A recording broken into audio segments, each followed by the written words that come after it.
Եվրոպան կկորցնի ամեն ինչ, եթե չհամաձայնի Ռուսաստանի հետ խաղաղություն հաստատել Ուկրաինայի հակամարտության կարգավորման համատեքստում։ Այս մասին հայտարարել է Ֆրանսիայի երիտասարդության հարցերի, ազգային կրթության և գիտական հետազոտությունների նախկին նախարար Լյուկ Ֆերին։ Նախկին նախարարի խոսքով Ուկրաինան պարտվել է պատերազմում, ուստի դժվար չէ հասկանալ, թե ինչ տեղի կունենա Եվրոպայի հետ, եթե նա խաղաղություն չկնքի։ Ռուսաստանը կշարունակի առաջ շարժվել մինչև Կիև և ամեն ինչ տանուլ կտրվի։ Միայն եթե մենք ինքներս պատերազմ չհայտարարենք Ռուսաստանին, ասել է նախկին նախարարը։ Ֆերին ընդգծել է, որ Եվրոպային անհեթեթ է նման սցենարի դեպքում միջուկային պատերազմի հնարավոր սանձազերծման վտանգը։ Արևմուտքի երկրները պետք է հասկանան ռուսների մտածողությունը և ավելի շատ համագործակցեն տեղեկատվական պատերազմի ոլորտում։ Նման կոչ է արել արևմտյան անանուն պաշտոնյան Պոլիտիկոյի հետ զրույցում։ Մենք պետք է աշխատենք դաշնակիցների հետ, որոնք բավական մանրամասն պատկերացում ունեն ռուսական մտածողության մասին, հայտարարել է պարբերականի զրուցակիցը։ Պաշտոնյան նշել է, որ այդ աշխատանքը նաև շարունակում է, որ արևմտյան պետությունների միջև պետք է համագործակցություն հաստատվի տեղեկատվական պատերազմի վարման ոլորտում։ Նրա խոսքով այժմ արևմուտքին որոշ չափով անհասանելի է ռուսական հասարակական կարծիքը։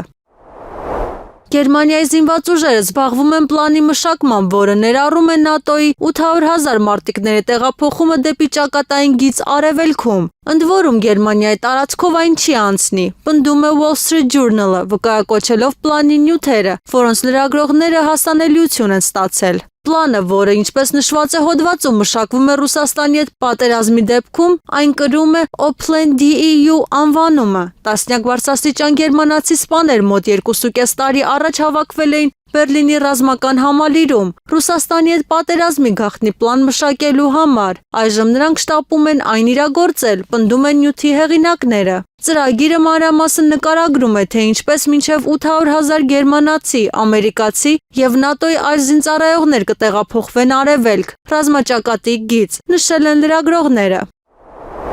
Շվեդիայի զինված ուժերի գլխավոր հրամանատար գեներալ Միքայել Կլասոնը կոչ է արել դադարել վախենալ Ռուսաստանի հետ էսկալացիայից։ Նշվում է, որ Եվրոպան պատերազմ չի ցանկանում միջուկային զենք ունեցող Ռուսաստանի հետ և այդ պատճառով պետք է որոշի, թե ինչպես արձագանքել Մոսկվային զսպելու համար, բայց չանցնի Կրեմլի կարմիր գծերը, որոնք կարող են հանգեցնել բաց պատերազմի։ Սակայն ըստ շվեդ գեներալի դա չի նշանակում, որ պետք է հանձնվել։ Մենք չենք կարող մեզ թույլ տալ վախենալ և չափազանց վախենալ հնարավոր էսկալացիայից։ Մենք պետք է հաստատակամություն ցուցաբերենք, ասել է հրամանատարը։ Ուկրաինայի առաջնորդ Վոլոդիմիր Զելենսկին նախատեսում է շարունակել հակամարտությունը, չնայած Ուկրաինայի հյուծված ժողովրդի խաղաղ լուծման խնդրանքին։ Նման կարծիք է հայտնել Կոլումբիայի համալսարանի պրոֆեսոր Ջեֆրի Սաքսը։ Զելենսկին հիմա բռնապետ է, նա իշխում է ռազմական դիրքով։ Ուկրաինայի ժողովուրդը ուժասպառ է եղել, նա ցանկանում է խաղաղ լուծում, բայց Զելենսկին և բավականին կոռումպացված կառավարությունը կարծես պատրաստ են շարունակել պատերազմը, դժգոհել է փորձագետը։ Վերջինս նշել է, որ հակամարտության ելքը կախված է մասնավորապես Վաշինգտոնի արտաքին քաղաքական հետևողականությունից։ Եթե Սպիտակ տան ղեկավար Դոնալդ Թրամփը գործի հստակ, հետևողական և իրատեսորեն, ապա պատերազմը կավարտվի։